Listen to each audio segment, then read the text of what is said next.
So ito guys, ang DIY natin ngayon, ang tawag dito ay reverse switch ng Crosswind Sportivo, XL, XT,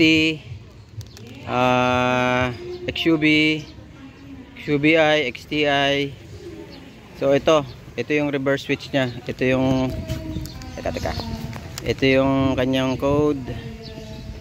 Yan, so yan. So bali pagka magre-reverse kayo, wala siyang ibig sabihin wala siyang reverse light, no? Hindi ilaw yung reverse light nyo sa likod. Tapos kung may camera kayo, hindi siya hindi siya mag-activate yung camera nyo, dashcam or yung nandito sa stereo, no? O head unit. So gagawin natin, papalitan natin ng reverse switch. Ito ay naputol kasi guys yung dalawa kasi nangyayari yan. Either napuputol yung wire dito, yan, napuputol yung wire dito, yung hinang, or sira na yung pinaka switch ito kasi parang ball, tutulak niyang ganyan pagka magre-reverse kayo, then mag-activate siya. Parang nag-short lang tong dalawa, no? Yun ang pinaka switch niya. So punta natin ilalim, tanggalin natin number 24 pala yan guys, yung niyan, para makita natin, no? Punta tayo sa ilalim. Kung mataas yung sasakyan nyo, mas madali. Yung mga mabababa, XL, XT, mabababa yan. Ito po yung reverse switch. Ayan. Ito, ayan. Ito, naputol kasi yung yung wire niyan guys. Ito ilaw. Ay, lobat ako. So, ayan po, no? Nahulog yung nandito yung pinaka wire niya, oh. Ayan, ayan yung wire niya. So, idudugtong lang yan dyan. So, ididikit lang yan dyan, isasakit lang dyan. Kung gusto nyo matesting na gumagana po yan, kunyari ito, pinaka-sensor, kung sira yan, pwede nyo hugutin yung pinaka-sakit, tapos pagdikitin nyo lang itong dalawa, i-short nyo lang ba, kung baga, i-short nyo lang. Naku, madilim guys, sensya na talaga, lobat pa yung cellphone ko eh. So, against the light, yan. So, i-short nyo yung dalawa, titingnan nyo kung iilaw yung reverse light sa likod. Ayan. So ito, tatanggalin ko muna ito. Number 24 po yan. Ayan. Tanggalin muna natin. Sana makuha sa video.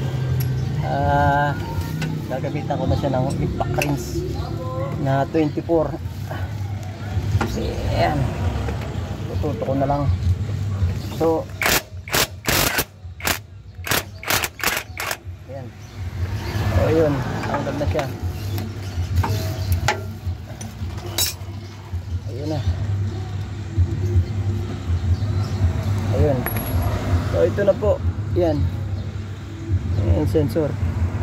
Putol kasi yung wire nyo nasa likod. So ikabit natin yung bago. Lagyan nyo ng lagyan nyo siya ng ayan. Pwede nyo siya lagyan ng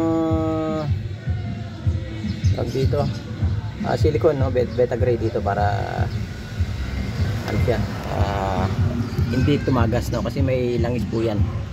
Ikabit po natin yung bago. Bago diba na ito, oh.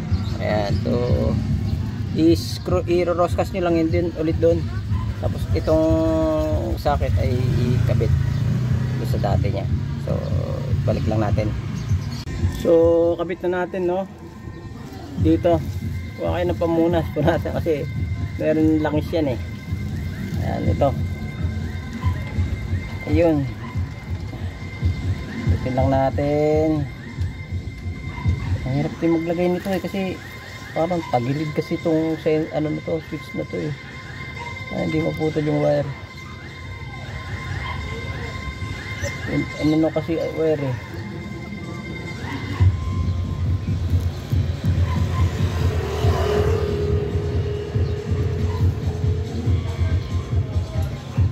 Yun, no? Ang sikip.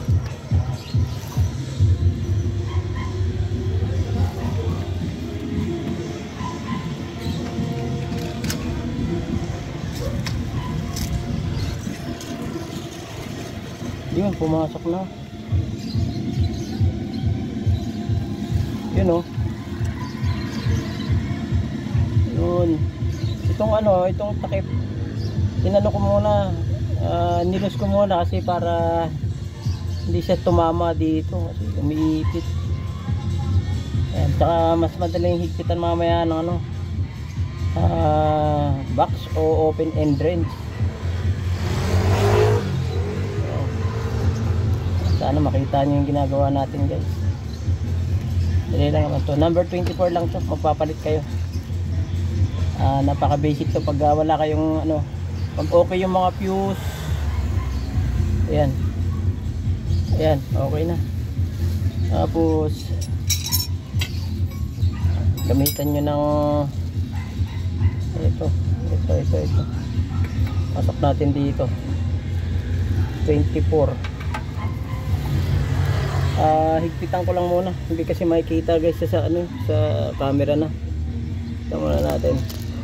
So ito pala guys, tapos na naidugtong na natin sa socket nya. Tapos yan, naikabit na natin ng maayos, no? So testingin na natin. Alright. So halika, subukan na natin kung okay yung ikinabit natin from Indonesia. Susiyan lang natin tingnan natin kung gagana yung kanyang reverse light. And tapos dito tingnan natin, i-reverse lang natin, cambio. Ayan, ayun, gumana na. So pag gumana na yan yung reverse cam, ibig sabihin may reverse light na yan. Yan, so balik natin sa neutral. Yan, wala, baba natin kasi tayo. So isa pa. Yan, tignan natin yun. So ibig sabihin gumagana. Tignan natin sa labas kung umiilaw. Hindi yata iilaw to. Ayun, umiilaw na. Yun, iilaw yung So shout out pag nakita nyo itong ito sasakyan ko, guys. Maililibre kayo ng ng tawag dito ng driver ko. So yun lang guys, salamat at God bless you, DIY, basic tips lang sa lahat ng walang reverse. Pagka yung iba, isang pang tip guys, pagka kunyari hindi nyo mahuli, meron kasi yan dito, nakatap din yan dito kasama siya sa yung turn back. Ayan, turn back. Ang kasama dito sa turn back na yan, yung power window kasama rin dyan ewan ko bakit ganito tong unit ko, kasama dyan, hindi nagbababa ito yung power window. Sa na yan. So yun, tapos yun nga, kasama siya doon. Ewan ko ba't ganun yan, ilaw naman yung ating dashboard. Yan. So yun guys, salamat at God bless.